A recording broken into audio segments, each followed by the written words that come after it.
What up? Hey, what up, Dell? What up? Hey, what up, Dell? What up? Hey, what up, Dell? What up? Hey, what up, Dell? What up, Dope Pride Nation? This is Luke G's Field Review, and we back at it with a film study of LSU inside linebacker Devin White. Let's talk about those strengths. He's got sideline to sideline speed. Okay, he's a pretty solid tackler. He's got good patience and doesn't have a problem letting the play develop. He does do a good job of reading and react. He seems to be very smart when it comes to diagnosing plays. He has pretty decent coverage skills. I've seen him cover receivers, tight ends, and I'm going to try to show you some of that. And he seems to have a neck for trying to get the ball out. Now we're going to get into some of those weaknesses. One of the things that bothered me about Mr. White is he often over pursues plays. Like he's running so fast that he just over pursues it. He does not do the best job of getting off blocks. However, he is pretty average to avoiding blocks, and he is decent enough to disengage on smaller blockers or people who are not so, talented at blocking. He lacks that pop when it comes to making a tackle. And by that pop, I mean when you hit somebody, they go back. A lot of times when he hit people, he wraps them up and get them down. He's a tackling machine. He has poor tackling technique. Now you might be wondering, Luke, how do you just say he's a tackling machine but got poor tackling technique? Well, when I show you, you'll understand what I mean by that.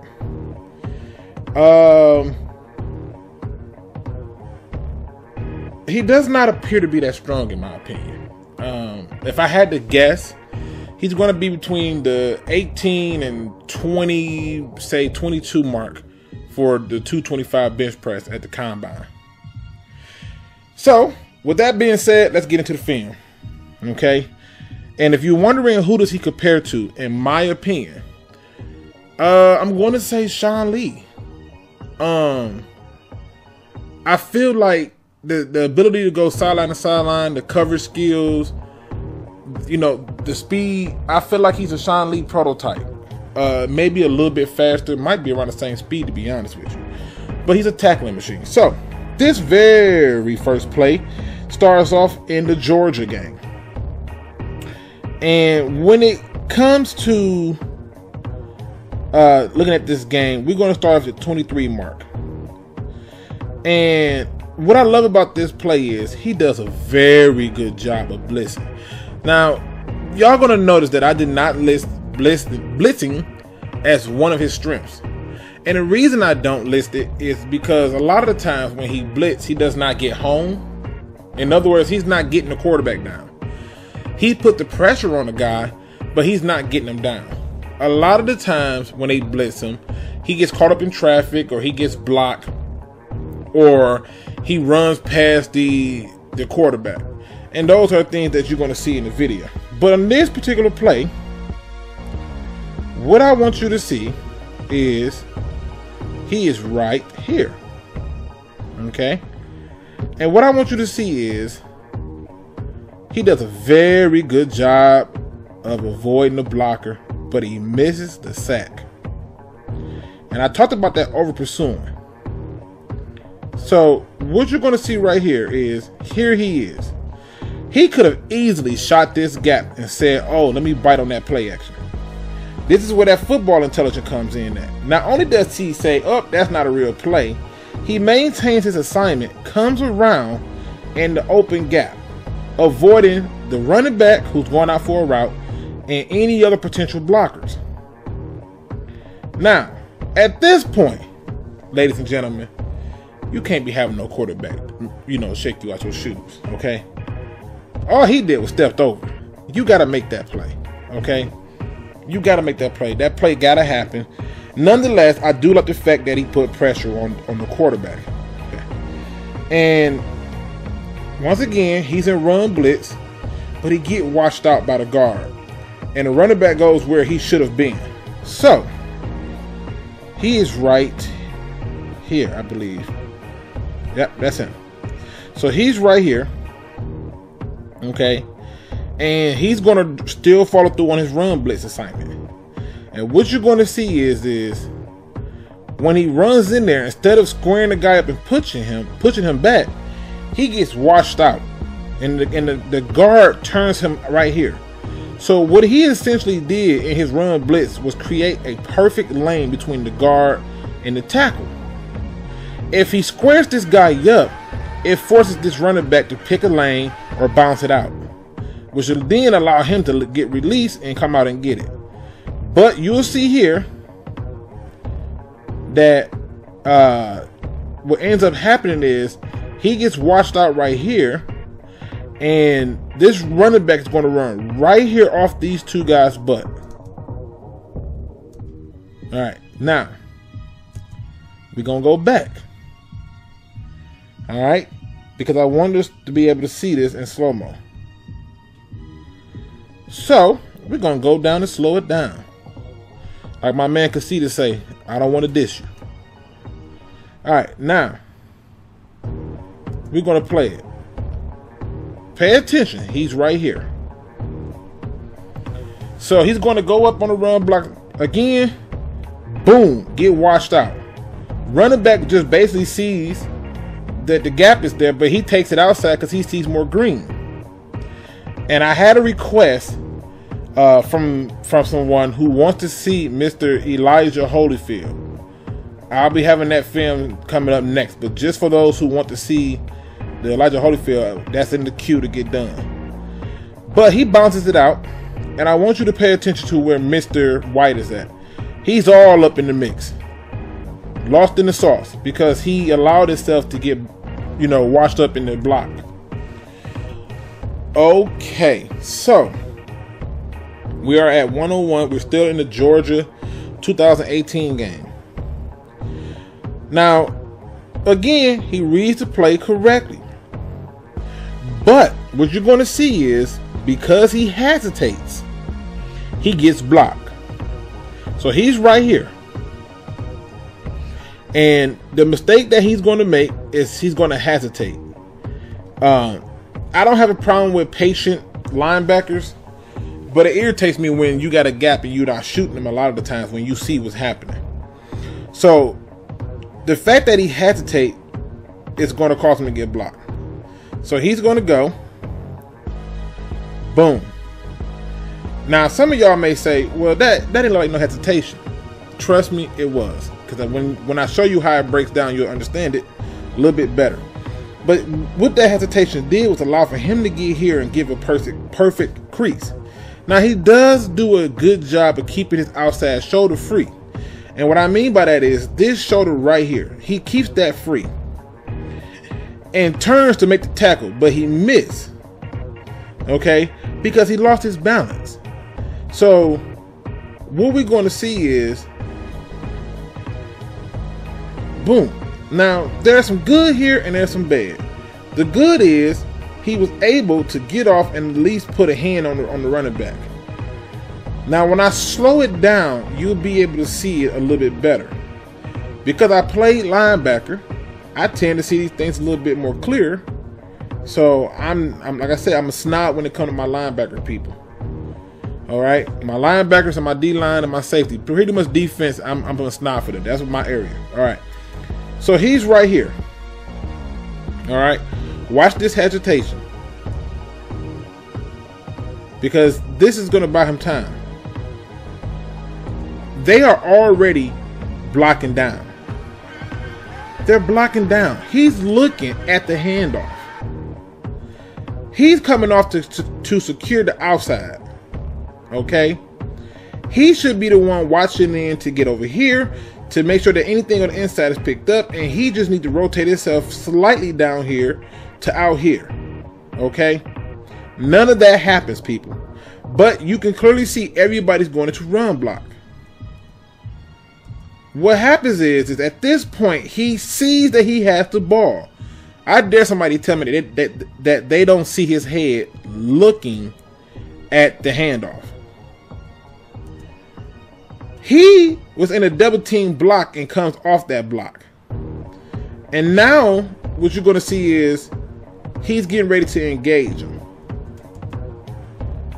And he allows him to get his hands inside. The man with the inside hands will win every time. All right. And now he gets washed out. And that's where the problem comes in at. Okay. He has to do a better job of trusting his eyes and reacting. But I'm okay with it because, like I said, he still is a tackling machine. So he's going to give you what you need all the way right there. Now, they call another blitz. And I believe he is right here. That's him right here. Yep. So, they call another blitz. And what he's going to do is a good job of blowing up the tight end. And remember earlier I said, if they're not really good at tackling, or I'm sorry, at blocking, he's going to expose them. If they're a technician at blocking, he's going to get exposed. So this tight end right here is going to slide over to kind of be the leading back for the running back. He's not having none of it. Okay, he's going to basically say, take on that block, get him off of it, and make the play to disrupt and interrupt the quarterback's throwing. So he's going to come over to be the lead block. They're going to play action it like they're trying to make a pass. I mean, like they're trying to make a run. And he's not buying none of it. This is where the smarts come in, people. So here he comes. Boom. And at this point, this is when he knew he messed up. Okay? I want to keep it PG-13. But this is where the quarterback knew he messed up. And when that urn goes back, this is where I'm confused at. Okay? Because, yes, he interrupted that pass. But somebody please explain to me how he goes from here, around the guy, to here. Okay? And then I'm going to slow it down because I just don't understand how did this happen? At this point, you can almost jump and grab the quarterback. At this point, you can jump and grab the quarterback. This quarterback ain't moved. At this point, he still ain't moved. How is it that he overruns this guy? It baffles me. It baffles me. How is this possible, people? Now, is this a knock on him? Yes. It's something that can't be fixed with good coaching. I don't even think you really need super good coaching. You just need somebody to teach him how to close and lower his center of gravity so he can shorten that distance up. But you can't overrun a quarterback who don't even step up. That can't happen. That can't happen. I mean, that quarterback stood there with poise and threw that ball, and you needed to let him know that you was there for sure. Now, he's right here. All right? And what you're going to see here is some really good footwork and him getting in and out of his run when changing direction to make a nice tackle. Okay? So you're going to see him shuffle, and get back over there. Now, what we're going to do is go back and slow it down. And what I want you to do is to watch his feet. All right? Watch his feet. And when you're watching his feet, because he's right here, look nowhere further than right here. I'm going to walk us through it. He's shuffling, he's looking, he's diagnosing, patience. Now, look at this. Low center of gravity, feet in place, okay? Because he recognizes a cutback. Gets himself back, gets his feet back underneath him. Step off with the right foot to get going the way he needs to go. Avoids this blocker, because he got the speed. And comes up to meet the ball carrier with his teammates. Now, many of you seen my previous video of Tavon Coney. And Tavon Coney was very solid within the hash marks, and he took bad angles outside the hash marks. The one of the things you're going to see about Devin White is he doesn't necessarily take bad angles. He's just so fast that a lot of the times he overruns the play. Okay, so this is one of them plays I was explaining to you about that great pursuit. And I'm going to leave it in slow motion because I really want you to see this great pursuit. So what he does here is he does a great job of pursuing the running back. He's right here. Okay, and I notice he does not get confused by these complex formations. Now, let me go back just a little bit. Just a little bit. Okay. Boom. All right. So here he go, right here. So he has to get from over here to over here. All right. Now, notice that he sees it, avoids the blocker again. He's coming around, coming around, coming around. Now, those are all the good things about him.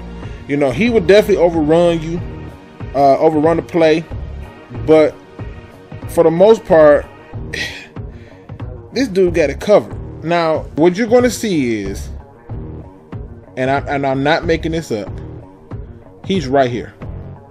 Okay, he's somehow gonna end up on this receiver. Okay, watch how he ends up on this receiver. And what I want you to do is pay attention to his hips, his footwork. People, have I not been preaching this back pedal? Look how he just gracefully back pedals. Now he recognizes, fudge, there is a receiver in front of me. Look how he closes in on that receiver. The receiver now is going to turn it up. And when the receiver turns it up, look how close he is with the receiver. And what you're going to see is this allows for the quarterback to get sacked. Because he was able to keep up and take away the one option he had left. He's right here. Oh, we'll go receiver. Let me go up. All right. Comes out. Boom. And now the guy that he wants is all the way down here. You cannot ask for anything better out of a linebacker. So he's going to end up on the tight end, who is right here. Okay. And as you can see, he's right here. One of the best things about this player, and why I think that this needs to be the Detroit Lions pick, is if you pay attention, he has been moved around from the wheel to the mic to the sand. And for those who don't know what I'm talking about, I'll use plain English. From the weak side, the strong side, and middle linebacker. And what you're going to see here is he's right here. This is a tight end. This is a tight end. All right. He comes off. And the tight end tries to get a block on him. Now he's playing the pass, but the quick adjustment to the run is what I have respect for. And what you're going to see is he recognized it really well. And what he does is he instantly puts his hand on this tight end to create space so he can make the tackle. So now what's going to happen is Mr. Swift got to make a pimp decision. If he go out here, he runs into a guy who's already in position to turn around and get him. So he makes a smart move and bounce it out here. He could have probably trusted this, but there's a safety up here that we don't see in the picture. But he gets off to that tight end. And I told you, if you're not a technician or blocking, you'll get embarrassed. Where I get irritated with him, okay, is right here. At that point of attack. Because at this point, what you can't have happen is you can't have this guy get tackled right here. So he's about 3 to 4 yards out for a first. You can't have him get tackled right here. Look how high he is. Now, let me be clear about this. Look what happens when he hits him this high. Swift takes him for a ride.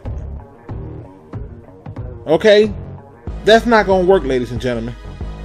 So he has to work on getting his pass down.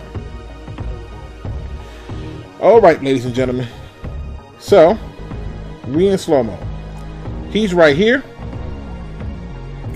And what you're going to see is they're going to get a run, I believe, going to the right. Yep. Okay. So, everybody's blocking down. This is clearly going to run to the right. Well, it'll be their right and the linebacker's left. Okay.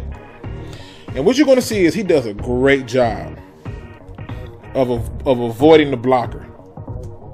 There's a blocker trying to get to him. He ain't fast enough to get over there. He does a great job of reading and reacting to the play. What you're going to see next is what bothers me.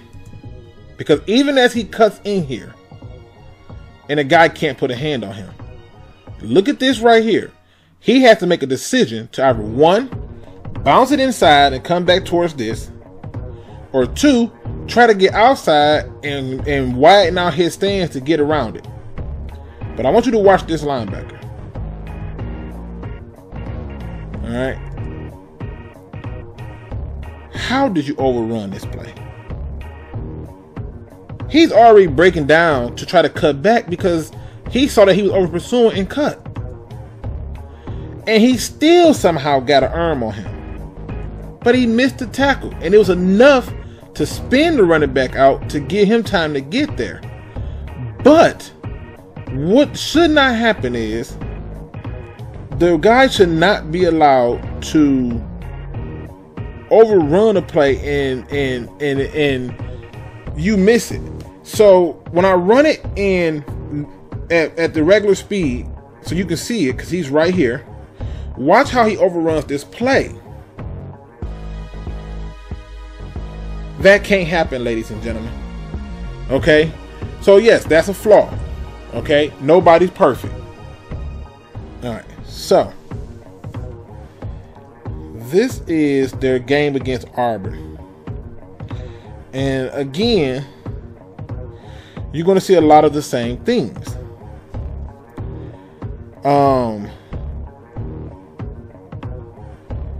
One of the things I love about this play is he's going to engage a blocker.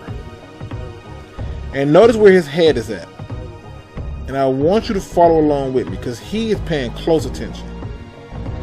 He's going to do a good job of getting rid of that blocker. And that's what happens when you're not that good at it. And he meets him in the hole. But again, there's no pop. And so he hits the guy, but he gets spent around him.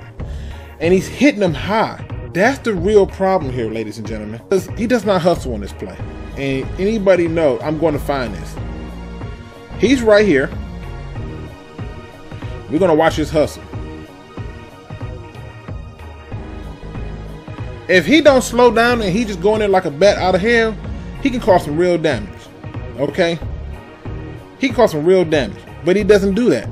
Once again, he's going to overrun the play. Okay? He's right here. This is my biggest knock on him. His speed sometimes gets in the way. Now, what I want y'all to see is, people, and I'm going to have to break this one down because this is one of the most egregious overruns I've ever seen. I'll let it play out so you can see it, and then I go back. All right? So, let me go back right here. Let me slow everything down, including my review. All right. Now, he's right here, people. Look at this. He's reading. Right here. Let's stop. Remember how I told you Mr. Tavon Coney take bad angles? If he just keeps his angle, this can be fixed. He's looking to block this guy. He's the last line of defense realistically to get that tackle for a loss.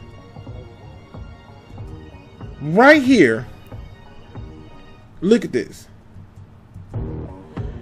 At this point, you gotta believe he's finna be tackled. What I want you to do, ladies and gentlemen, see where the first down is at. It's right here. All right. Look where he's at from the first down. He's a good 8 yards, 9 yards away from his first. At this point, you're thinking he got him. What Mr. Devin White does is, not only does he overrun the play, he goes and completely just overrun it. And now the outside is open to the running back. Because he does a John Madden video game football dive instead of trusting his athletic ability. And instead of it being a tackle for a loss, this running back now only has a first. It's a gain of 12. These are the flaws with Mr. Devin White. Here's my overall synopsis of Devin White. If you're looking for a linebacker with speed, you draft him. I'm so confident in Devin White that I'm okay with some of the flaws that I've seen, and I still want the Detroit Lions to select them at 8 if they stay there. But if you've been watching my videos long enough, you know I don't believe that they're going to stay there at 8. If you need somebody who's got pretty decent coverage skill, you draft this guy. If you need somebody who's versatile enough to play all 3 linebacker spots, you draft this guy. If you need somebody to make the tackle, you draft this guy. If you need somebody to make a big hit, do not draft this guy. That's not his strong suit. If you need somebody to stuff the middle of the field up on the run, you can draft this guy. He may get pushed back, but if you're looking for somebody who's super strong and is able to, they're super strong and they're able to, what's the word I want to use for this? Impact the game through sheer athleticism, you draft this guy. Why did I say you draft him? Because the sheer athleticism outweighs his strength. I think he's got pretty decent strength. I just don't think he's as strong as Tavon Coney. I guarantee you, Tavon Coney put up more bench reps at 225 than Devin White. I would be surprised if it go the other way. So, would he be a perfect fit for a team like the Detroit Lions? Absolutely. We need somebody with some range. We need somebody with some athleticism and some speed. I'm tired of watching people get outside. Yeah, I know he overrun plays, but I can fix that. And I'm not even an NFL position coach. So for me, this is a solid pick that I feel like you can't go wrong with. He has enough of the skill sets to be successful. So that's it for this video. Until next time, don't be no chump. Do your research.